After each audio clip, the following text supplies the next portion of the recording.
Welcome to Chapter 10, Respiration and Artificial Ventilation for Emergency Care in the 14th edition. So let's talk about physiology and pathophysiology and the mechanics of breathing. Ventilation is the process of moving that air in and out of the chest. Inhalation is that active process. The chest muscles have to expand, and the diaphragm contracts, the size of the chest increases, and negative pressure pulls air into the lungs. Exhalation is that passive process. Chest muscles and the diaphragm relax. The size of the chest decreases. Positive pressure pushes air out of the lungs. Remember that tidal volume and minute volume. Tidal volume is that amount of air moved in one breath. And minute volume is the amount of air moved into and out of the lungs per minute. Ventilation is designed to move air from the to and from the alveoli for gas exchange. Not all of the air that we breathe in reaches the alveoli. Some of that air occupies the dead space. When we talk about dead space, we talk about dead space in the trachea, the bronchioles, the bronchi. All of those areas where air travels is always has some type of air in it, and it's considered dead space. The alveolar ventilation refers to the amount of air that actually reaches the alveoli. It can be altered by changes in rate or volume, and it depends highly and heavily on the tidal volume, but it is affected by very fast or very slow rates. So alveoli form the ends of the bronchial tubes. They're bunches of sacs inflated and ventilated as air moves in and out. Each alveolus is a bubble-like structure, that grape structure that I showed you. Pulmonary capillaries bring blood close to the sacs. The thin alveoli and capillary walls allow for gas exchange, and that oxygen in the alveoli moves into the blood. Carbon dioxide in the blood moves into the alveoli. We call that diffusion, where we have a movement of gases from an area of high concentration to an area of low concentration. Pulmonary respiration is the diffusion of oxygen and carbon dioxide between the alveoli and the circulating blood. And cellular respiration is the diffusion of oxygen and carbon dioxide between the cells and the circulating blood. So in order for both of these things to occur, the respiratory system and the circulatory system have to work together, that cardiopulmonary system. And we call this that ventilation perfusion match. When either of them fails, the process of respiration is defeated. So mechanical failures of the cardiopulmonary system limit the ability of the chest to create pressure changes. Stab wounds, these allow air into the cavity and make it impossible to create a negative pressure. Loss of control makes it impossible to innervate respiratory muscles. That loss of nervous control, again, where do we get respiratory rate from in the brain? We get it from the medulla oblongata. If we have a brain injury, then there's a possibility that that is damaged and it can't do what it needs to do. Painful chest wall injuries limit the chest wall movement, and airway problems like bronchoconstriction limit airflow. Interrupted gas exchange impairs the ability to diffuse oxygen and carbon dioxide. Low oxygen levels in outside air limit the amount of oxygen that can be inhaled. Low oxygen levels, like carbon monoxide, where that carbon monoxide takes up more space in the air than oxygen does. And diffusion problems caused by the alveoli that do not work properly limit the ability to exchange gases. Circulation prevents circulation issues prevent blood from carrying enough oxygen to the cells in the body.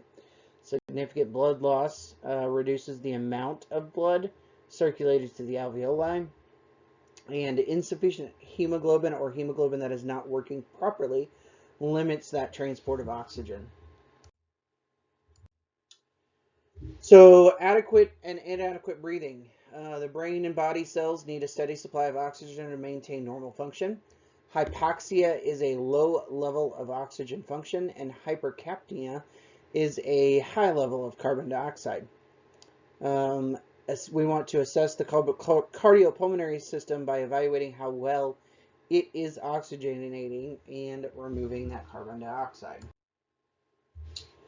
When the cardiopulmonary system fails, the body compensates for hypoxia or hypercapnia. Chemoreceptors stimulate the respiratory system to breathe more rapidly, and the respiratory rate and heart rate increase, and blood vessels constrict. Respiratory distress. This is when, remember, we talked about compensating methods. So, in respiratory distress, compensation is working. Patient has a normal mental status, their skin color is great, and their pulse ox readings are great. Pulse ox readings are what reads the amount of oxygen inside the hemoglobin that is circulating in the blood. Normal is anywhere from 94 to 100. Okay. When we start talking about respiratory distress, if you really want to put a number on it, you can put a number on it from anywhere from 94 to about 90, 89.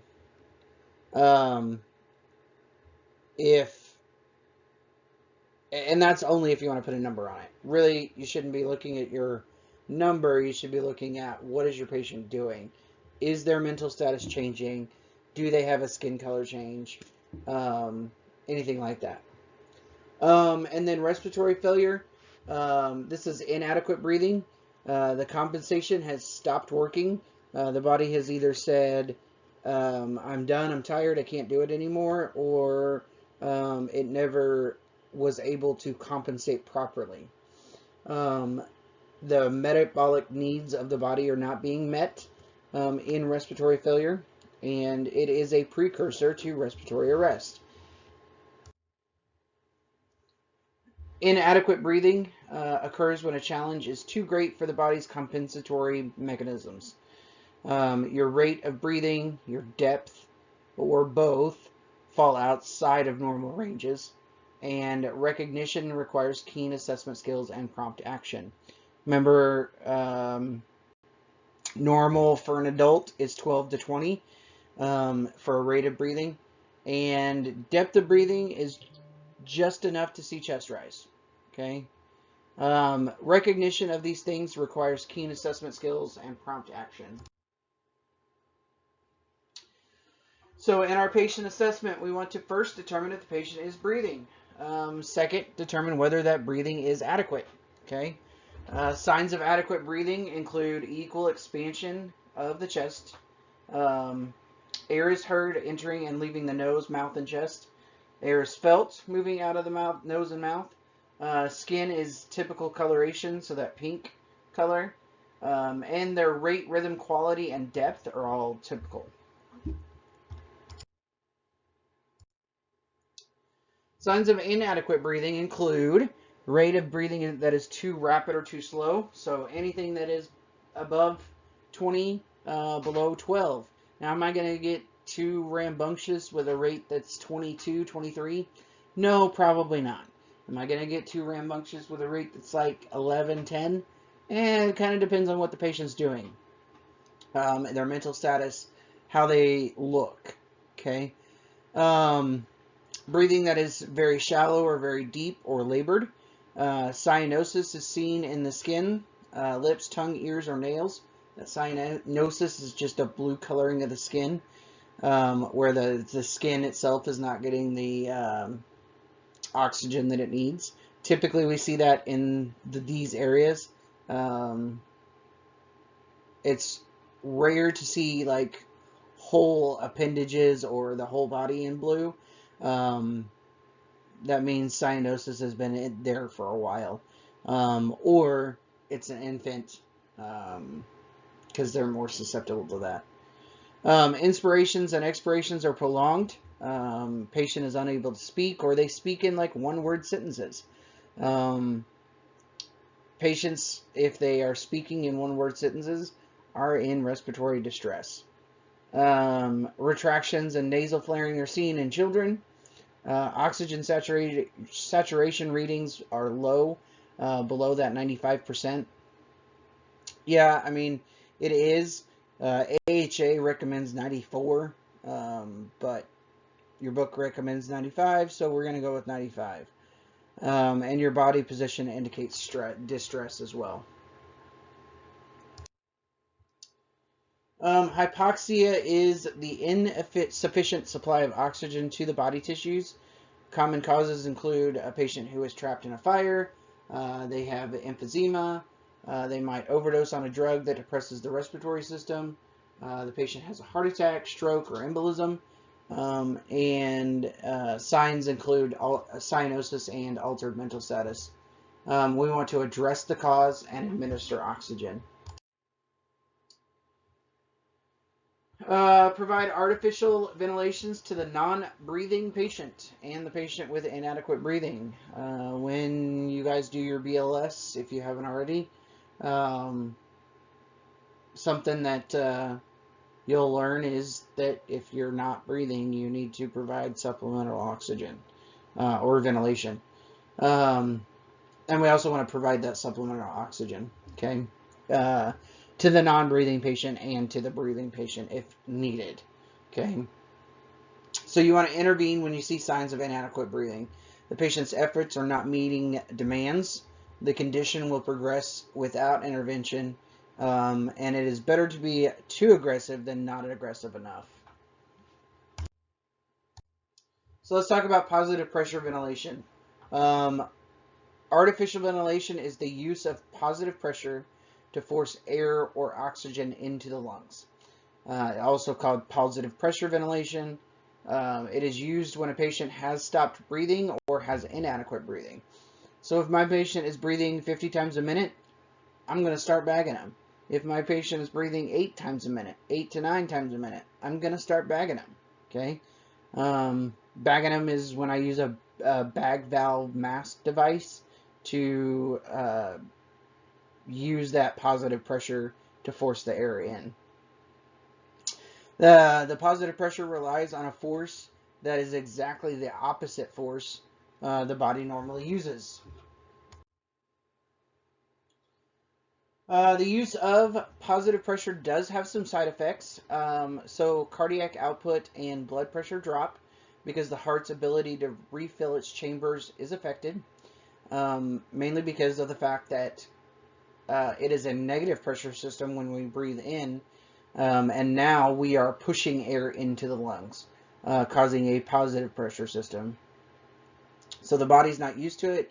The heart is definitely not used to it, so it can't do what it needs to do normally, and so it puts a strain and pressure on the heart, so that it cannot output the amount of blood that it needs to put out. Okay. Gastric distension occurs because air may be diverted into the stomach. That is a big one, mainly because if you start blowing up the stomach, what's the stomach going to do? It's going to vomit because it's got too much in it, and it can't push it further down because the body isn't doing its thing. The gastrointestinal system is not doing its normal, hey, we need to work type deal, because of the fact that the brain is saying, hey, I need to save energy. I need to not do basic things. And the GI system is one of those basic things that gets put off to the wayside when the body needs to compensate. Hyperventilation blows off too much carbon dioxide and leads to vasoconstriction as well. So vasoconstriction is when the the vessels constrict. Three methods are common: mouth to mask, 2 rescue or BVM or bag valve mask, and 1 rescue or bag valve mask or BVM. I'm not going to go through on how to do each one of these in this PowerPoint. When we do skills and when you guys do your BLS for the healthcare provider, you'll get it, and you will have plenty of time to practice those and make sure that you've got them down. But we are going to talk about each one just a little bit. Never ventilate a patient who is vomiting or has vomitus in the airway, because the vomit will just go right into the lungs. The patient will aspirate, and it's not a good deal for anybody. So to ensure adequate ventilations, you want to watch the chest rise and fall with each ventilation. Ensure that the rate of ventilation is sufficient. What's normal? 12 to 20. What do we aim for? 12. Okay. Typically, we just aim for 12 when we are providing positive pressure ventilation via BVM to our patient. Chest rise and fall, you don't need much, just enough to see chest rise and fall, and that's it. Okay. The bag valve masks that I'll show you here in a little bit, they are bigger than typically what we need, or what the patient needs. So they don't need the whole bag. They can do with just enough to see chest rise. Inadequate ventilations occur when the chest does not move, air escapes, or the rate is too fast or slow. Air escapes because sometimes the patient has maybe a Fu Manchu mustache, and they can't, you can't create that seal that needs to happen. Or they have some type of structure deformity, like a stab wound or a gunshot wound or a hole in the chest or something like that, and the air is just escaping. Techniques should always ensure that adequate protection from the patient's body fluids. Do not use mouth-to-mouth ventilation. Do not. Okay. If your patient is not breathing but they have a pulse, it is perfectly acceptable and okay to do CPR or chest compressions on that patient. If you have a barrier device, great. If not, it is absolutely okay to do compressions on that chest. When ventilating a patient who is breathing too rapidly, we want to carefully assess the adequacy of the respirations, explain the procedure to the patient, place the patient over the mask over the patient's mouth and nose, and after sealing the patient's face, squeeze the bag with the patient's inhalation. So at first, you're going to start squeezing the bag as the patient is breathing. So you're going to, just be up there, squeeze a little bit while they're breathing, and then over the next few breaths, you're going to just ventilate fewer and fewer times with greater volume. So opening the airway, we know about opening the airway, clear and suction and position the airway. Head elevated in that sniffing position is optimal. Flex the neck forward, extend the head at the top of the neck. We want that suprasternal notch to be even with the ear hole, and face is parallel with the ceiling. Adjust padding as necessary. You might have to put them in a 45-degree ramping position to get this position good. And then the pediatric patient is challenging to position. You may have to put the padding up underneath their shoulders instead, because remember, infants have that big, huge occiput in the back of the head. Okay, so this is that ramping position. You can use this ramping position with normal people. It may not be like a 45-degree, it may be like a 30-degree, but with obese patients, this 45-degree angle is going to be your best bet. You want to plateau the head at the top of the ramp, and make sure that suprasternal notch is even with the ear hole. Ventilate your spinal injured patients with the head in a neutral position if possible. So a proper seal allows air to move into the lungs. The mask should extend from the bridge of the nose to the cleft of the chin. The mask should be wide enough to cover the entire mouth, and you should use 2 hands to create that seal. So sometimes patients' characteristics can make it hard to get a seal. Large bushy beards may be wetted with water or water-soluble lubricant. Dentures should be left in place mainly because they give the mouth structure and they give you the ability to keep the airway open. Unless they're going to fall in or something like that, they're just going to become a problem, and then take them out. Several things can optimize mask use includes raising the patient's head at a 30-degree angle, using an airway adjunct, and using a team to ventilate. Mouth-to-mask ventilation is performed using a pocket mask. These masks are made of soft, collapsible plastic. They have an infection control feature with a one-way valve in there.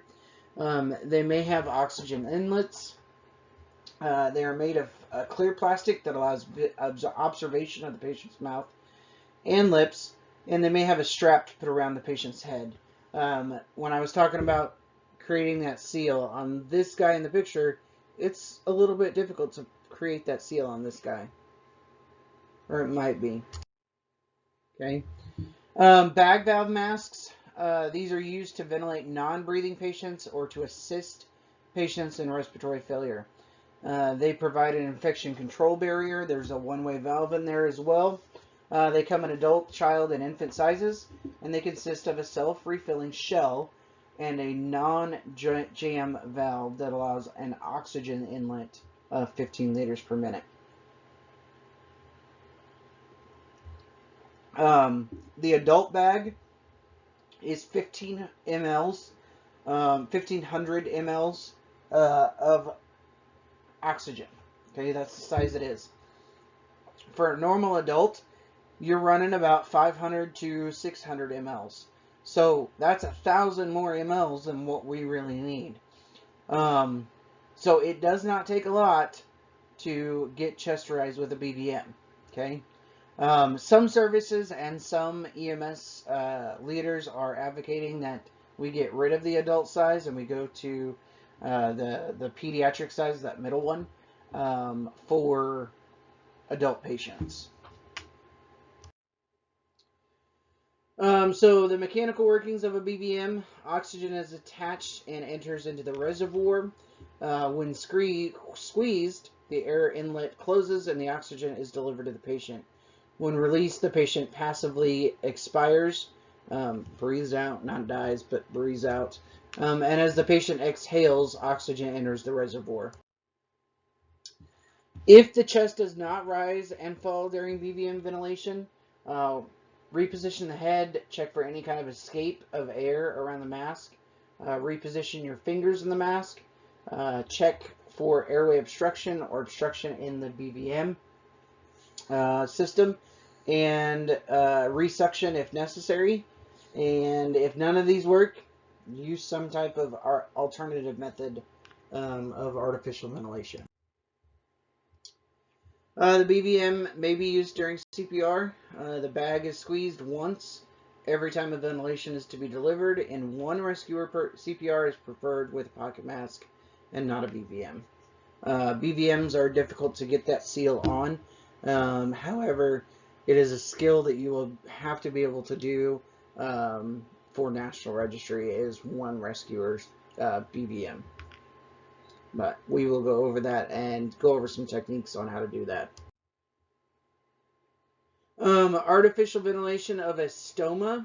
So a stoma is a hole in the neck, basically, and that's all it is. So we want to clear any mucus plugs or secretions. Leave the head and neck in a neutral position.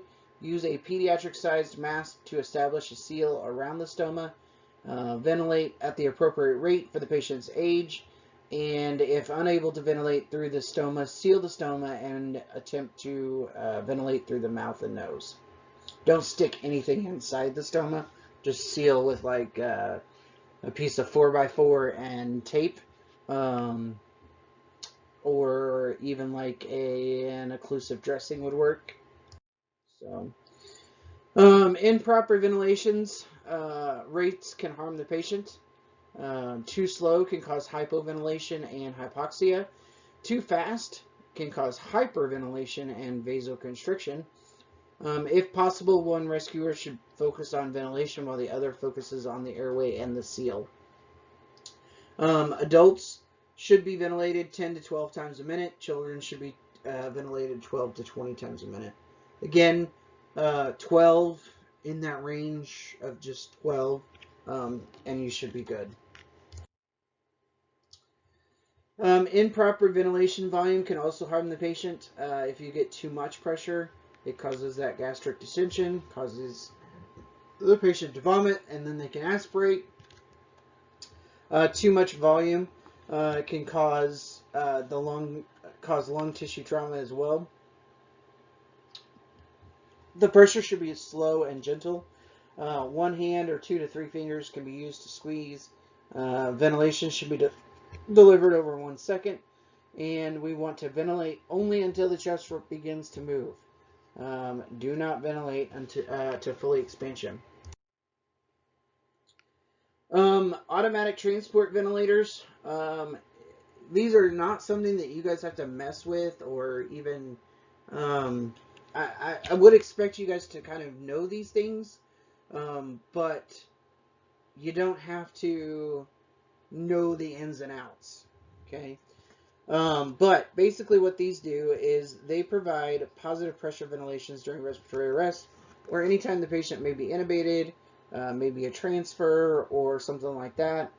And instead of me sitting there for an hour during a transport, bagging the patient with a bag valve mask, I can now put them on this vent, and I can control the pressure that they're getting. I can control the rate that they're getting it at. I can control various other things with this vent, and it works well. Okay. It has settings for rate and volume. It is easily portable. It may be beneficial when prolonged ventilation is necessary and only one rescuer is available. The provider must ensure that the respiratory rate is appropriate for the patient's size and condition, and ensure a proper mask seal. Oxygen therapy. So oxygen is an important and beneficial treatment. There are 3 major issues with supplemental oxygen. It is a drug, so it is possible to give too much or too little of it. It can cause harm. It causes damage to the heart attack and stroke victims. And administration is based on evaluation. Okay.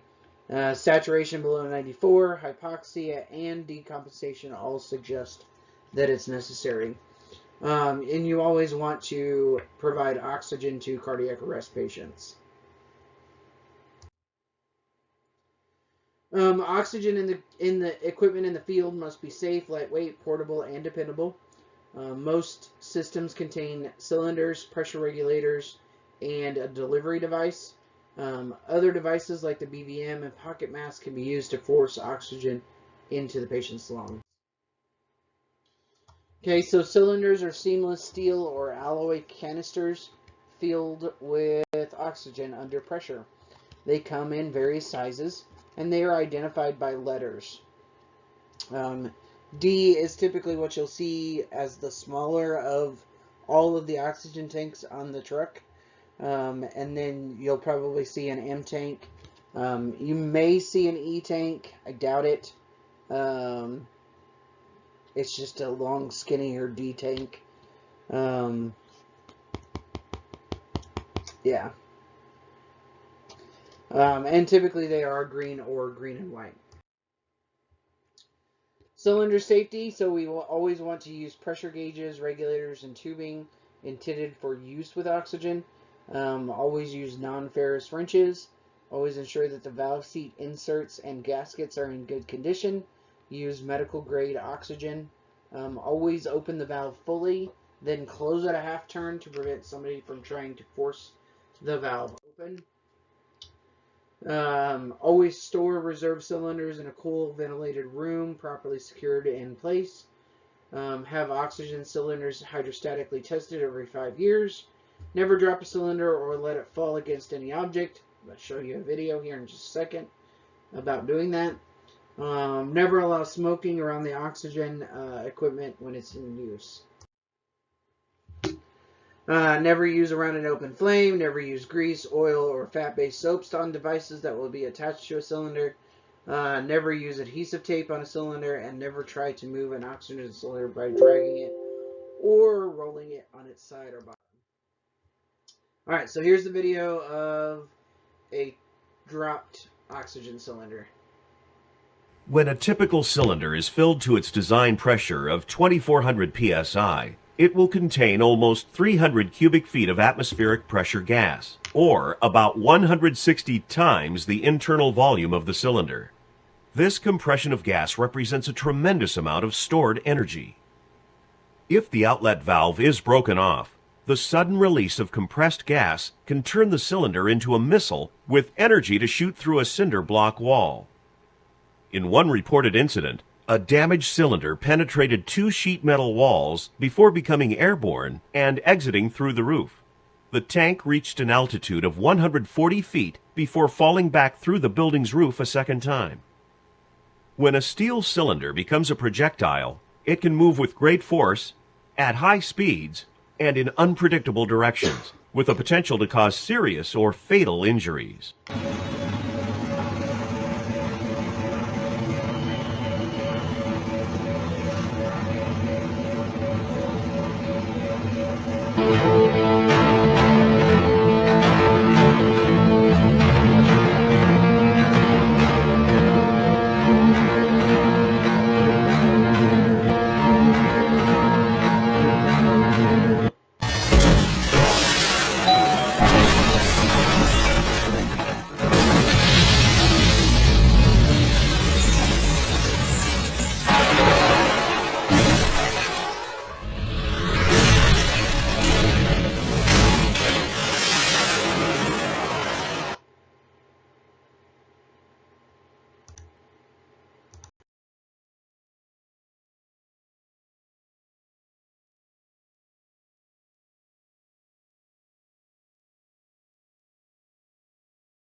Okay, so leaving an oxygen tank standing up does have the potential for it to fall over and become a projectile. So oxygen therapy equipment, a pressure regulator must be connected to a cylinder to provide a safe working pressure of 30 to 70 psi. On cylinders E-size or smaller, the regulator is secured using a yoke assembly. And on cylinders larger than an E-size, the regulator is secured with a threaded outlet. Before connecting your regulator to a cylinder, open the main valve slightly to clear any kind of dust or dirt.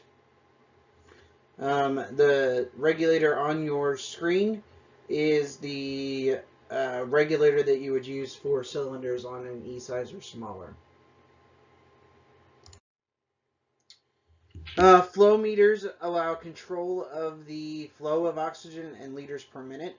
There are two types of low pressure flow meters. There's pressure compensated flow meters that are used for larger cylinders in the ambulance, and then there's constant flow selector valves that can be used with any kind of size cylinder. The high pressure flow meters may be necessary for oxygen power devices or respirators or ventilators.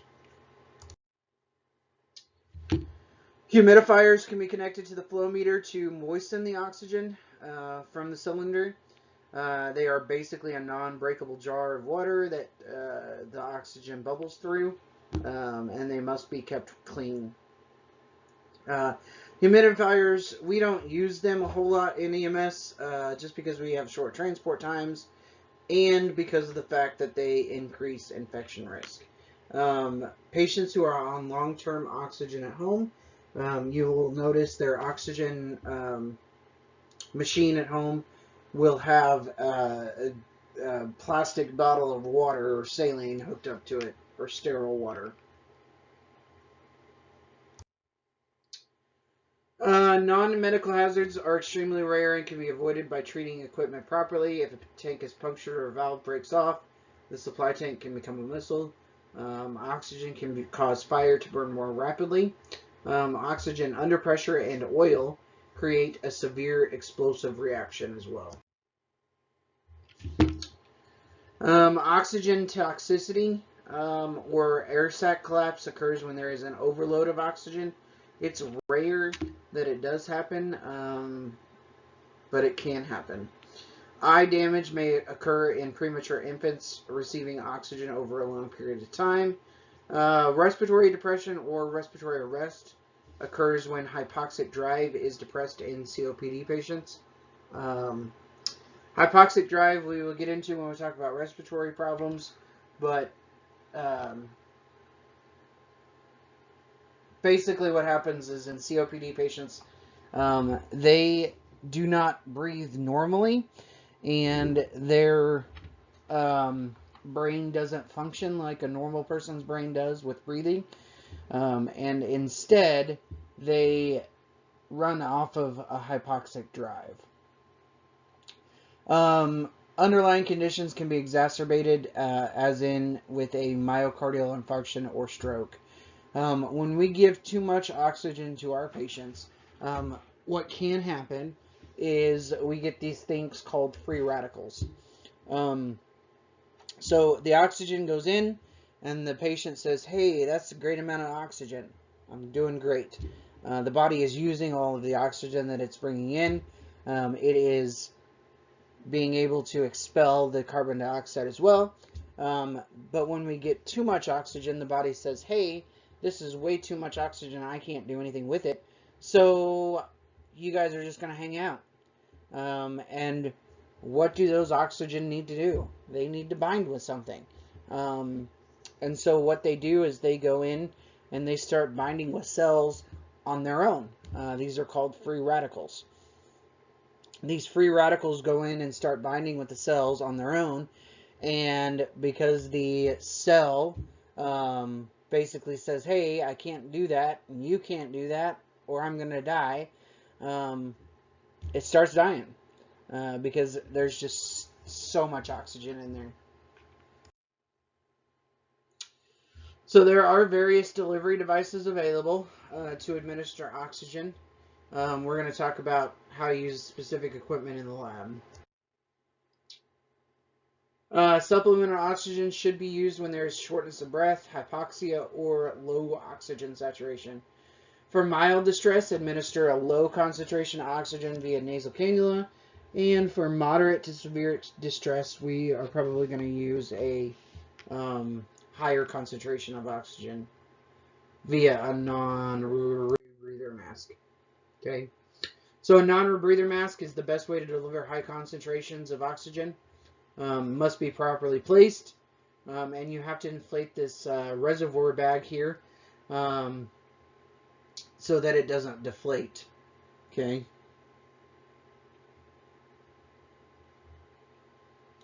The non-rebreather mask does provide concentration of oxygen of 80 to 90%. Exhaled air escapes through a flutter valve that does not return to the reservoir. A safety feature is an emergency port that enables the patient to receive atmospheric pressure if the oxygen fails. So that way they're not like suffocating in here while they have the mask on. The non-rebreather mask should be used in patients with signs of hypoxia, shortness of breath, chest pain, and altered mental status. Cautiously with chest pain. Cautiously. Nasal cannula provides low concentrations of oxygen, 24 to 44%. It's delivered by the two prongs in the nostrils. The cannula is held in place by placing tubing over the ears and using a slip loop under the chin. It is delivered by the cannula and should not exceed 4 to 6 liters per minute. Your non-rebreather should not exceed 15 liters per minute. Typically, it's 12 to 15. I know the slide said that 15 liters is enough to keep the reservoir in place. And yeah, you might as well just put everybody on a 15 liter non-rebreather if you're going to put them on a non-rebreather. The cannula is the best choice. Okay. A partial rebreather mask is very similar to a non-rebreather. It does not have a one-way valve like the non-rebreather mask. It also allows the patient to rebreathe about 1/3 of the exhaled air. It's useful to preserve carbon dioxide levels to stimulate breathing. This mask delivers 40 to 60% oxygen at 9 to 10 liters per minute. This is what's called a Venturi mask, and it allows you to deliver specific concentrations of oxygen by mixing oxygen with inhaled air. The mask package contains different tips that provide different concentrations of oxygen. It's most commonly used in COPD patients. It is not on any ambulance that I have ever been. They stopped using them, and most EMS personnel don't use them. Mainly because we have other options and other availability of things to us. Tracheostomy mask. This is placed over a stoma or a tracheostomy tube to provide supplemental oxygen. It's typically small cup-like mask that fits over the tracheostomy. It is connected to 8 to 10 liters per minute of oxygen via supply tubing. High concentration oxygen should be administered to children in respiratory distress with inadequate respirations or in possible shock. Infants and children may also benefit from the blow-by technique, where we hold tubing or a non-rebreather mask a little bit away from the face, and then that oxygen kind of passes over the face as it's inhaled. Moms and parents can do this, so that way it's not so scary for, somebody they don't know to hold something over their face. Facial injuries. So bleeding may require frequent suctioning. An airway adjunct or endotracheal tube may be needed. Obstructions. So suction units are not adequate for removing solid objects. Use abdominal thrusts, chest thrusts, or finger sweeps if needed. Dental appliances. Again, dentures should be left in place during airway procedures. Partial dentures can become dislodged during an emergency, and we just want to be prepared if we need to remove it. Again, we talk about the infants and children. They have anatomical differences. Their tongue takes up more space. The trachea is softer and more flexible, and the head is proportionally larger. Their chest wall is softer, and the diaphragm breathing is more important, and their oxygen burn rate is twice that of an adult. When we manage these kids, we want to avoid excessive pressure and volume. Use a properly sized face mask.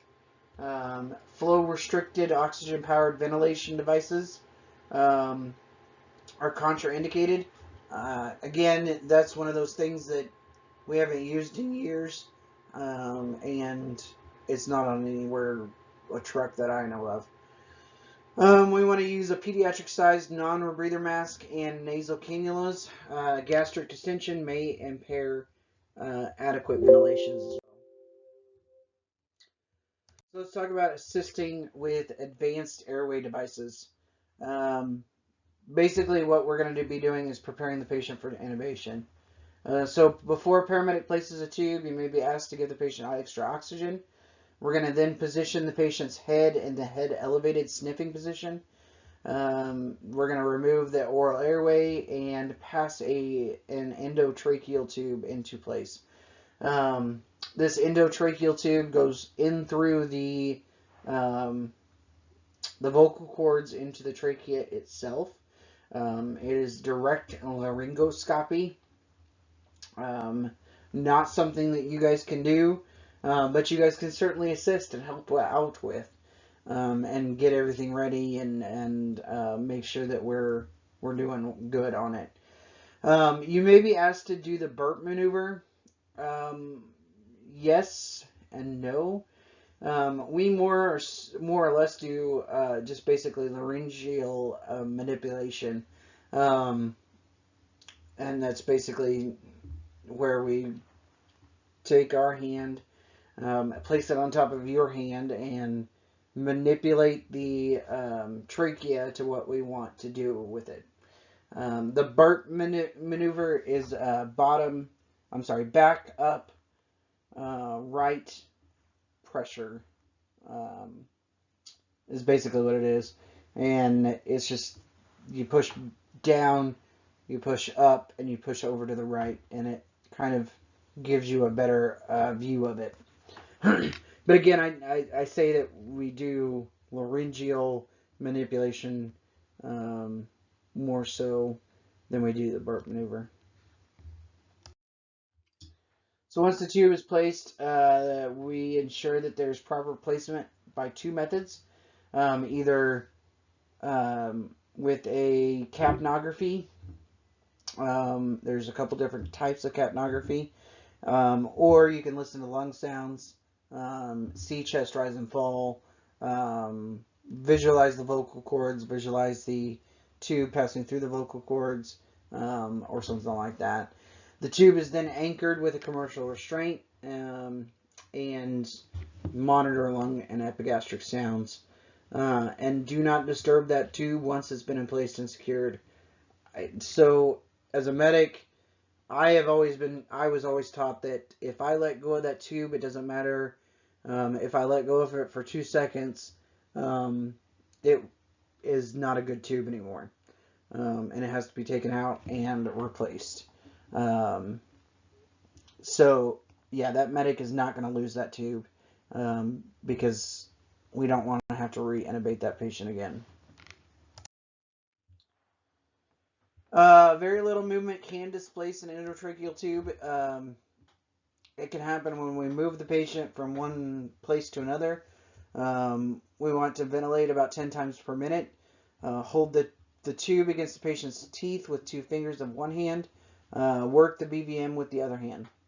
If the ventilating a patient, breathing patient, time your ventilations with a respiratory effort as much as possible. Pay attention to any kind of resistance and report any changes. Definitely, if there is resistance, we need to know about that. If the patient is defibrillated, carefully remove the bag from the tube. Watch for any change in the patient's mental status. And during cardiac arrest, you may be asked to remove the BVM so medication can be injected. We can inject medication into the tube. It's rare anymore. Old school medics do it. I'm not quite there to be an old school medic, but it can happen. Provide inline stabilization throughout the procedure. The paramedic will hold manual stabilization while you apply a C-collar, and you will then stabilize the head from the patient's side. The paramedic will lean back, use a laryngoscope, and tube the patient. This is placing an endotracheal tube with a trauma patient.